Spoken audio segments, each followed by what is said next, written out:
8.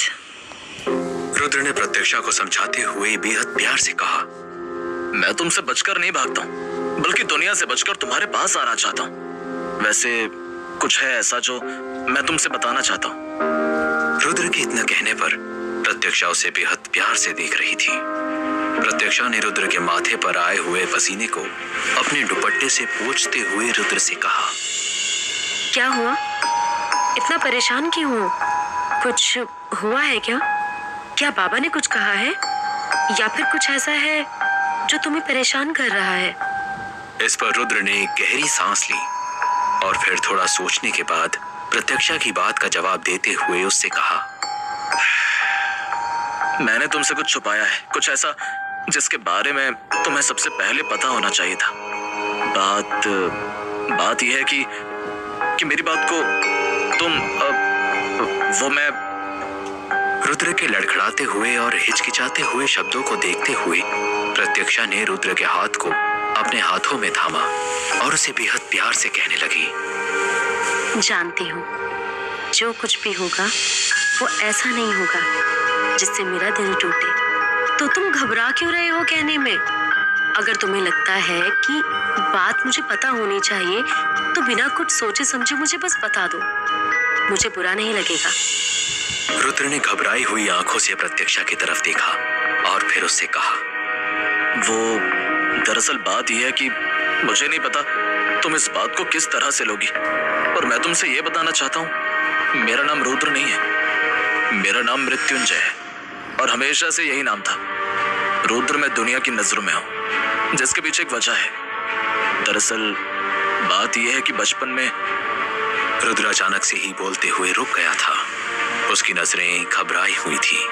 इस पर प्रत्यक्षा ने रुद्र को देखते हुए उससे मुस्कुरा कर कहा, क्या हुआ? रुक क्यों गए बताते हुए? कुछ नहीं। वो क्या तुम जानती हो कि पति पत्नी एक दूसरे का नाम नहीं लेते क्योंकि उनकी उम्र कम हो जाती है? तुम इतनी सारी बातों पर यकीन करते हो? अब समझी मैं। तुम इसलिए मेरा नाम नहीं लेते क्योंकि तुम्हें लगता है नाम लेने से मेरी उम्र कम हो जाएगी, है ना? हाँ। ये कैसी बात है? ये गलत है। क्या फर्क पड़ता है कि सही है गलत? पर जिस बात से तुम्हें नुकसान पहुंचे वो बात मैं करूंगा ही नहीं।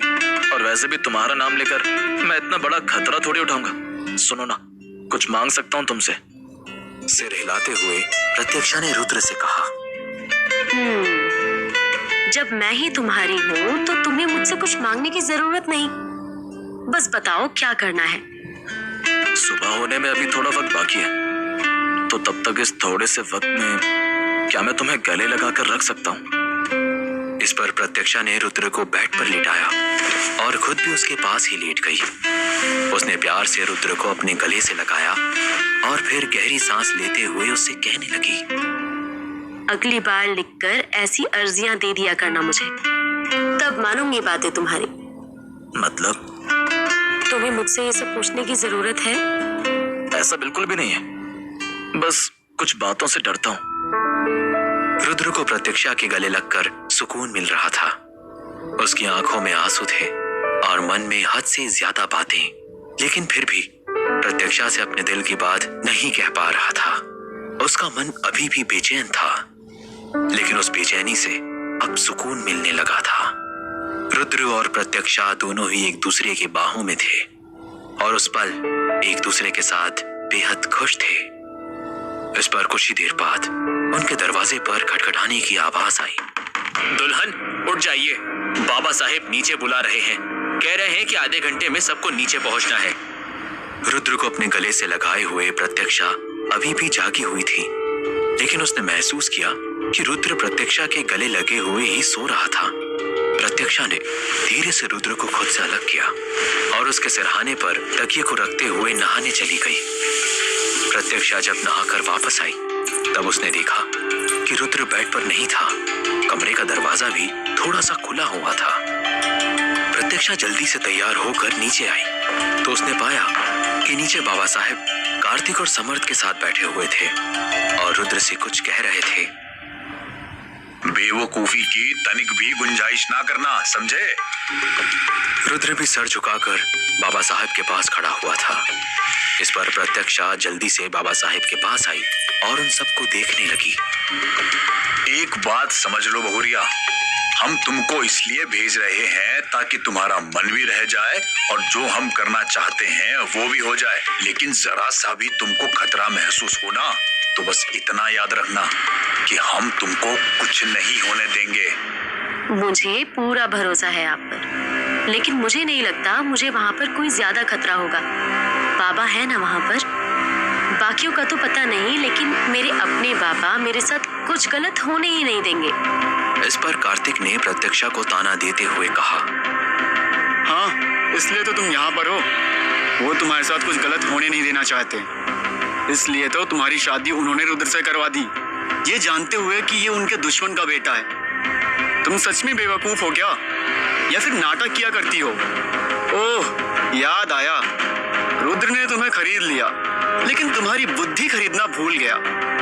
कार्तिक की बात सुनते ही प्रत्यक्षा का मुंह पूरी तरह से उतर गया और वो मायूस होकर कहने लगी, बेचने खरीदने की बात मत किया करो, खुद को मैं किसी बेजान सामान जैसा महसूस करने लगती हूँ।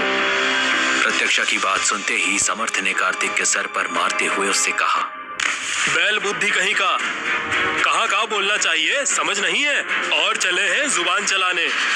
प्रत्यक्षा का उतरा हुआ चेहरा देखकर कार्तिक ने बात को बनाते हुए कहा, अरे मेरा वो मतलब नहीं था। बस कर, बेवकूफ कहीं का।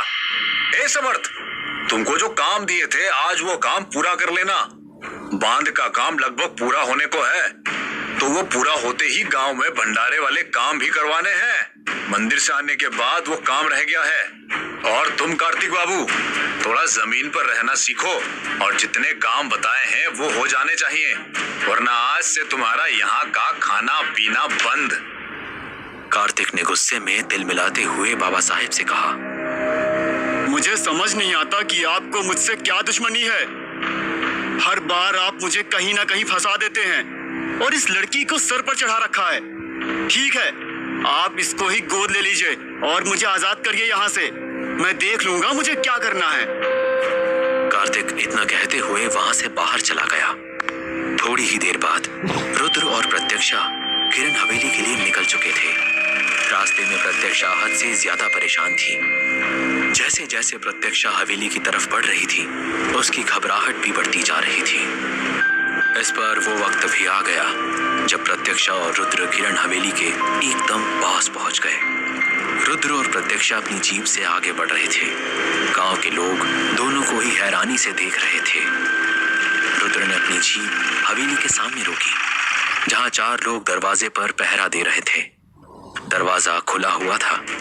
इस पर रुद्र ने प्रत्यक्षा से कहा, घबराओ मत, चलो चलते हैं। रुद्र और प्रत्यक्षा ने जैसे ही हवेली के दरवाजे पर कदम रखा, पास खड़े नौकर ने उन्हें रोकते हुए कहा, आप अंदर नहीं जा सकते, मना किया गया है हमको कि किसी को भी अंदर न आने दिया जाए। प्रत्यक्षा और रुद्र ने एक दूसरे की तरफ देखा और फिर रुद्र ने उस नौकर से कहा, जाकर ठाकुर साहब से कहिए कि उनकी छोटी बेटी अपने पति के साथ आई है। पगफेरे की रस्म होनी है आज। इससे पहले नौकर कुछ भी कहता, पीछे से चिल्लाते हुए एक आवाज आई, तुमसे कहा था ना कि भिखारियों को दरवाजे पर ना आने दिया करो, हटाओ इन्हें दरवाजे से। प्रत्यक्षा और रुद्र ने पलटकर पीछे देखा तो पाया कि राम्या हवेली के अंदर से उस नौकर पर चिल्लाए जा रही थी। प्रत्यक्षा ने रुद्र का हाथ पकड़ते हुए उससे बेहद शर्मिंदा होते हुए कहा, हो गई रस्म, तुम चलो यहाँ से। मैं गलत थी और कार्तिक सही था। मुझे नहीं आना चाहिए था यहाँ पर। मेरी बेइज्जती तो ठीक है, लेकिन तुम्हारी बेइज्जती मुझसे नहीं देखी जाएगी। आओ फिर तुम्हें कुछ ऐसा सिखाता हूँ जो हमेशा काम आएगा तुम्हारे। क्या? ऐसा क्या है? क्या सिखाने जा रहे हो? रुद्र ने प्रत्यक्षा से एक तीखी मुस्कुराहट के साथ कहा, बेइज्जती का बदला लेना, बेहद शराफत और इज्जत से इज्जत उतारना सिखाता हूँ तुम्हें।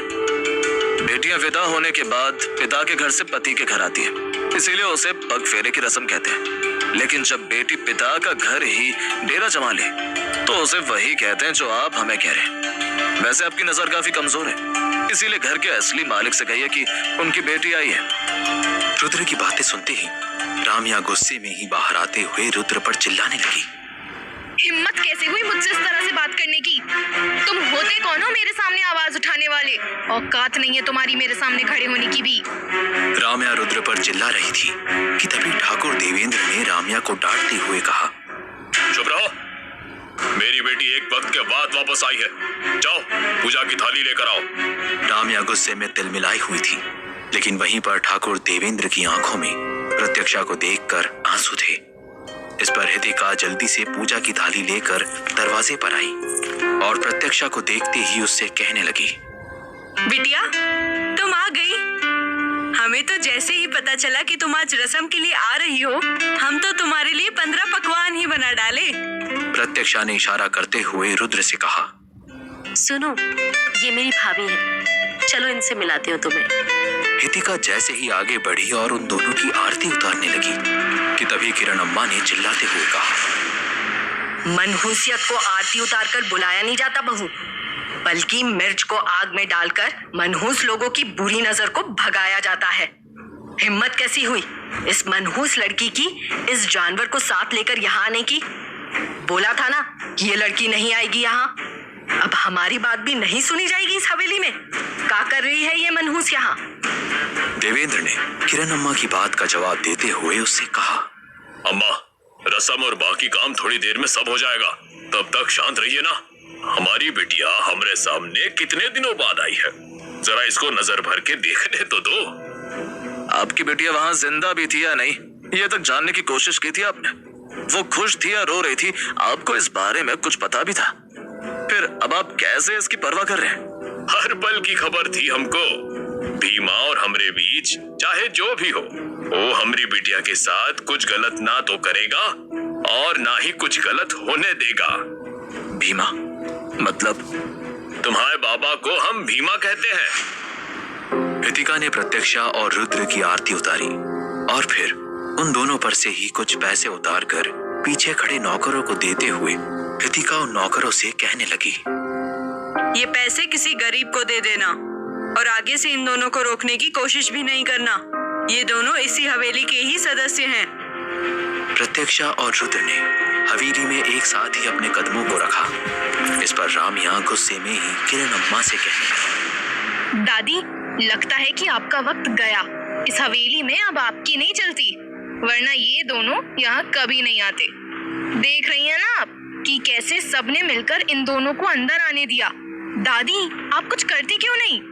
इधर प्रत्यक्षा और रुद्र को हवेली के सभी नौकर एक तरफ खड़े होकर देख रहे थे और आपस में फुसफुसाते जा रहे थे।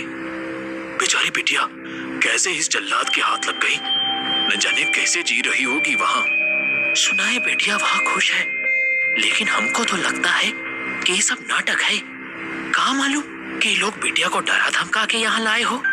हमको तो डर लगता है कि बरसों पुराना इतिहास वापस से खून की नदियां ना बहा दे। छोटी मालकिन के साथ जो हुआ था वो उनकी बिटिया के साथ भी ना हो जाए। छोटी मालकिन की आत्मा तो बिटिया की फिक्र में आज भी रोती होगी। इधर देवेंद्र ने सभी नौकरों से पूछा, सारी तैयारियां हो गई है ना? सभी नौकर डरी हुई नजरों से किरण अम्मा की तरफ देख रहे थे कि तभी किरण अम्मा ने चिल्लाते हुए कहा, नहीं, काहे से हम मना किए हैं इन सबको। कोई भी तुम्हारे काम में हाथ नहीं लगाएगा। इस मनहूस लड़की का जो भी काम तुमको करना है करो जाकर, और जल्दी विदा करो इसको यहाँ से। हमें अपने घर में ज्यादा देर तमाशा नहीं चाहिए। किरण अम्मा ने प्रत्यक्षा को ताना देते हुए अपने नौकरों से कहा, गंगा जल निकालो मंदिर से, घर शुद्ध करने के काम आएगा। प्रत्यक्षा बहुत ज्यादा शर्मिंदा महसूस कर रही थी क्योंकि आज वो रुद्र के साथ पहली बार अपने घर आई थी। किसी की भी बात को दिल पर मत लगाना, मेरी वजह से तुम्हें सुनना पड़ रहा है। मैं दिल पर सिर्फ वही बातें लगाता हूँ जो मुझे पसंद आती है। मैं बाकी बातों पर ध्यान ही नहीं देता, वरना जीना मुश्किल होने लगेगा। देवेंद्र ने उन दोनों को ही एक साथ बैठाते हुए उनसे कहा, बस थोड़ी देर बैठो, हम बाकी का इंतजाम देख कर आते हैं। इस पर हितिका जल्दी से एक बर्तन में पानी लेकर आई और उस बर्तन को प्रत्यक्षा और रुद्र के पैरों के पास रखकर उन दोनों से कहने लगी, अब इसमें आप दोनों पैर रखो तो हम आपके पैरों को धोकर पग फेरे की रस्म पूरी करें। पानी के बर्तन में प्रत्यक्षा और रुद्र के पैरों को धोते हुए हितिका ने पानी के बर्तन को किनारे रख दिया और फिर हल्दी और कुमकुम से उन दोनों के पैरों पर टीका करते हुए रुद्र और प्रत्यक्षा के माथे पर टीका लगाने लगी। हितिका ने देखा कि प्रत्यक्षा की मांग में सिंदूर नहीं था। इस पर हितिका ने प्रत्यक्षा को डांटते हुए उससे कहा, ये गलत बात है बिटिया। सुहागन औरतों को अपनी मांग सूनी नहीं रखनी चाहिए। भले वहाँ महल में तुम्हारी इन सारी बातों पर कोई ध्यान ना देता हो, लेकिन एक सुहागन औरत को गले में मंगलसूत्र और मांग में सिंदूर डालना बहुत जरूरी है। तुम्हारी मांग काहे सुनी है और गले में कोई मंगलसूत्र काहे नहीं है? हितिका की बात सुनकर प्रत्यक्षा एकदम से चौंक गई थी, क्योंकि उसने अब तक इन सारी बातों पर ध्यान ही नहीं दिया था और न ही महल में किसी ने उसे इन सारी बातों के बारे में कहा था। प्रत्यक्षा घबराई हुई नजरों से रुद्र की तरफ देखने लगी, लेकिन रुद्र ने बात को संभालते हुए कहा, तो क्या हुआ? ये सारी ही बातें बताने के लिए इसके पास कोई था नहीं। इसका मन साफ था, इतना ही काफी है। इसका जैसा मन होता है ये महल में वैसे रहती है। लेकिन रुद्र ने राम्या और किरण अम्मा की तरफ देखते हुए कहा, दरअसल हमारे महल में इंसानों की बहुत ज्यादा इज्जत होती है। परिवार का हिस्सा ही माना जाता है वहाँ सभी को। महल के लोगों को रिश्ते निभाने आते हैं। ऐसा नहीं है कि ऊंची दीवारों में लोग बस एक दूसरे के खिलाफ साजिशें रचते हो और एक दूसरे को नीचा दिखाते हो। रुद्र की बात सुनते हुए हितिका समझ गई थी कि रुद्र राम्या और किरण अम्मा के किए हुए बर्ताव से नाराज था और वो उन्हें ही ये बातें सुना रहा था। रिश्ते उसके साथ निभाए जाते हैं जिसके साथ होते हैं, उनके साथ नहीं निभाए जाते जो गलती से बन गए। रिश्ता बनाना या ना बनाना ये अलग की बात है। असली रिश्ता तो दिल से जुड़ता है। बात तो यह है कि सामने वाले की नीयत कितनी साफ है ये पता होना जरूरी है। नीयत साफ हो तो इंसान बिना खून के रिश्तों को भी रिश्ते निभाना और बनाना अच्छे से जानता है। बड़ा रिश्ते की दुहाई दे रहा है।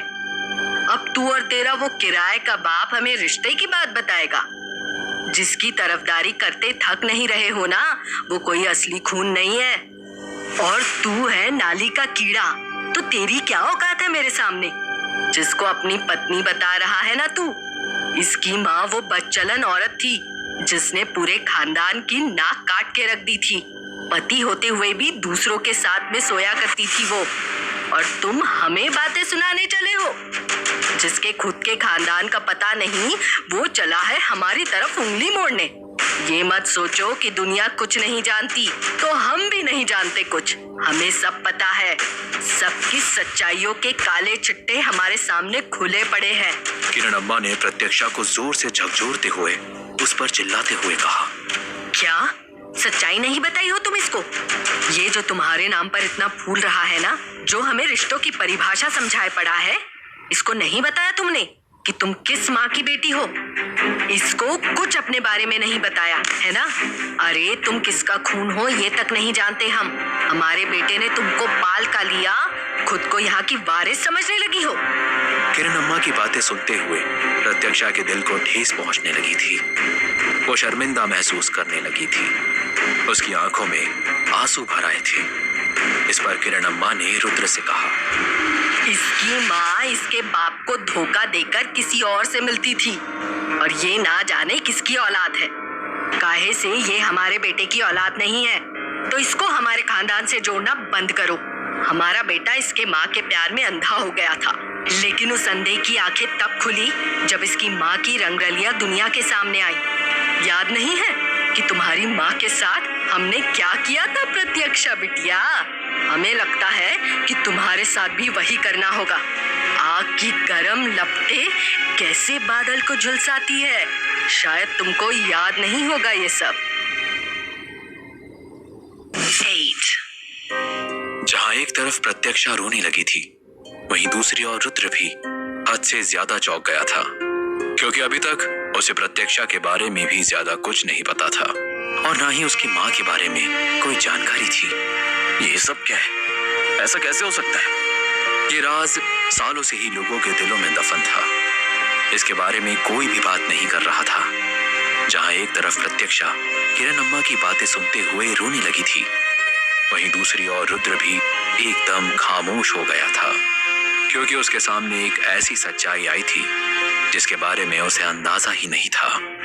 किरण अम्मा के मन में प्रत्यक्षा के लिए हद से ज्यादा नफरत थी और प्रत्यक्षा पर भड़कते हुए किरण अम्मा की नफरत रुद्र को साफ साफ नजर आने लगी थी। बस करिए, आप मेरी बीवी को इस तरह से रुला नहीं सकती हैं। काहे मजाक कर रहे हो तुम? हम तो वो भी कर सकते हैं जो तुम अपने सपने में भी नहीं सोच सकते। चाहो तो करके दिखाए। ये मनहूस कम थी क्या जो एक जानवर भी यहाँ आ गिरा? प्रत्यक्षा के रोने पर रुद्र ने प्रत्यक्षा के हाथ को थाम लिया और उसे शांत होने के लिए कहने लगा कि तभी पीछे से जोरों से आवाज आई। अरे ओ बूढ़ी अम्मा, ज्यादा चिल्लाने से ना दिल का दौरा पड़ता है। आप काहे मुफ्त में ऊपर का टिकट कटा रही हैं? अब तुम्हारी पोती तो हमारी बहुरिया हो गई है। इतने दिनों के बाद तुम्हारे घर आई है, स्वागत में मुंह से जहर काहे उगल रही हो? आवाज सुनते ही सभी ने पीछे मुड़कर देखा तो पाया कि बाबा साहब अपने आदमियों के साथ हवेली के दरवाजे पर खड़े थे। बाबा साहब ने अपने मूंछों को ताव देते हुए अपने हाथ में पकड़ी हुई छड़ी को जोर से जमीन पर पटका और फिर किरण अम्मा से कहने लगे, अरे अम्मा, इतने चिल्लाने की क्या जरूरत है? कभी कभी ऐसा भी बर्ताव कर लिया करो कि इंसान जैसा महसूस करो। जब देखो तब चिल्लाती ही रहती हो। वैसे आपको बता दें कि हमारी बहुरिया पर चिल्लाने वालों की हमने आज तक जुबान ही काटी है। वो कहा है कि तुम बूढ़ी हो, ऊपर से औरत हो, तो हम तुम पर हाथ नहीं उठा सकते। जबरदस्ती तुमको इज्जत देनी पड़ रही है, जबकि इज्जत वाले काम करती ही नहीं हो तुम अम्मा। प्रत्यक्षा और भैरव बाबा साहब को वहां देखकर और भी ज्यादा हैरान थे, क्योंकि उन दोनों को ही इसके बारे में नहीं पता था कि बाबा साहब वहां आने वाले थे। प्रत्यक्षा ने अपने आंसुओं को पोंछते हुए रुद्र से कहा, बाबा यहाँ क्या कर रहे हैं? उन्होंने बताया तो नहीं था कि वो यहाँ आएंगे? बाबा साहब ने आगे बढ़ते हुए जोर से चिल्लाकर कहा, और देवेंद्र, कहाँ हो तुम? अपनी बेटी के ससुर का आदर सत्कार नहीं करोगे क्या? किरण अम्मा ने बाबा साहब से चिल्लाते हुए कहा, बस ये किरण हवेली है, कोई भिखारियों के रहने की जगह नहीं जहाँ कोई भी मुंह उठाकर चला आ रहा है। किरण अम्मा की बात पर रुद्र ने अचानक से ही किरण अम्मा पर सख्त रवैया अपनाते हुए कहा, बस जितनी बेइज्जती करनी थी आपको अब कर चुकी है। मेरे बाबा से इस तरह के शब्दों का इस्तेमाल ना करें आप।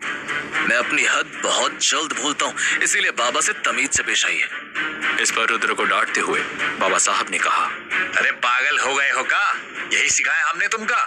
हमने सिखाया है कि सामने चाहे जो भी हो उसकी इज्जत किया करो। बड़ी है उम्र में तुमसे, थोड़ा सटिया गई है तो क्या हुआ? आखिर तुम्हारी पत्नी के पिताजी की माँ ही तो है। चलो माफी मांगो और तुम दोनों रस्म निभाओ, फिर हम सब घर चलेंगे। इधर बाबा साहब की आवाज सुनते ही देवेंद्र तेज कदमों से सबके पास पहुंचा। बाबा साहब को अपने सामने देखकर देवेंद्र बहुत हैरान था। इस पर उसने बाबा साहब से कहा, तुम यहाँ क्या कर रहे हो? तुमने हमें बताया काहे नहीं कि तुम भी आओगे? ये सब हमारे लिए बहुत जरूरी था, वरना तुम तो जानते ही हो हम दहलीज पार नहीं करने की कसम खाए थे। काहे से हमने हमारी बहुरिया को पूरी तरह से अपनाया है। तुमसे किया वादा निभाया है हमने देवेंद्र, इसलिए देखने आए थे। देवेंद्र खामोशी से बाबा साहब की बातों को सुन रहा था। अब अपने बच्चों को लोमड़ी की गुफा में अकेले तो नहीं भेजेंगे, और जैसा तुमने सोचा था अब ऐसा हो ही रहा था कि बंधे हुए शेर पर हमला करने चली थी ये लोमड़ियां। तुम्हारे होते हुए भी ये हवेली में क्या हो रहा है? देखो तुम्हारे अंदर की मर्दानगी खत्म हो रही है का, जो औरतों को सर पे चढ़ा के बैठे हो? हम हमारी बहुरिया और हमारे बेटे से बहुत प्यार करते हैं और उनके खिलाफ एक शब्द नहीं सुन सकते, इसीलिए चाहते हैं कि तुम जल्दी ही रस्म पूरी करो और हम अपनी बहुरिया को वापस लेके जाएं। बाबा साहब ने राम्या और किरण अम्मा को देखते हुए उनसे कहा, पंजे ना मारो अम्मा और अपनी छोकरी को संभाल लो, बहुत जुबान चलती है इसकी। हमारा बेटा भैरव, इस समय उसके हाथ बंधे हुए हैं। काहे से हम उसको यहाँ बहुरिया के साथ भेजे हैं, लेकिन उसको भड़काने में बिल्कुल वक्त नहीं लगता है, और एक बार वो भड़का तो अकेला ही काफी है लोगों के लिए। काहे औरतों पर हाथ ना उठाने की कसम हमने खाई है, उसको तो हमने इस कसम से दूर रखा है। इस वक्त वो बंधे हुए शेर की तरह है। ज्यादा झटपटाओगी तो हमको वक्त नहीं लगेगा अपने बेटे के हाथ खोलने में, इसीलिए जरा कायदे से रहो। अच्छा, इतनी ही तकलीफ थी आपको तो ये रस्म का नाटक क्यों किया? जब रिश्ता ही नहीं है इसका हमसे, जब आपसे कोई नाता ही नहीं हमारा, तो फिर यहाँ करने क्या आए हैं? यहाँ तमाशा फैलाने के लिए कब से सोच रहे थे? जैसी तुम्हारी जुबान फड़फड़ा रही है, लगता है तुम अपने संस्कारों का अचार पहले ही डाल चुकी हो। और जैसे घर में तुम्हारा हक है, वैसे ही तुम्हारी बहुरिया का भी हक है यहाँ पर, और उसको उसके हक से हम दूर नहीं रखेंगे। और देवेंद्र, तुम बाहर चलो, कुछ जरूरी बात करनी है तुमसे। बाबा साहब देवेंद्र को लेकर महल के बाहर चले गए। वहीं पर प्रत्यक्षा और रुद्र हवेली के आंगन में खड़े हुए थे। इस पर हितिका ने रुद्र से कहा, आप पहली बार घर में आए हैं, बिटिया का कमरा नहीं देखेंगे? आप इस घर के दामाद हैं। चलिए मैं आपको कमरा दिखाती हूँ। बिटिया ज्यादा नहीं रही है यहाँ, वो शहर में ही पली बड़ी है, लेकिन कमरा इसके नाम का ही है। रुद्र ने मुस्कुराते हुए प्रत्यक्षा से कहा, हाँ, यहाँ तक आए तो तुम्हारा कमरा तो देखना बनता ही है। रुद्र और प्रत्यक्षा कमरे की ओर बढ़ रहे थे, इस बात से अनजान कि कमरे में एक अनजाना खतरा उनका बेसब्री से इंतजार कर रहा था।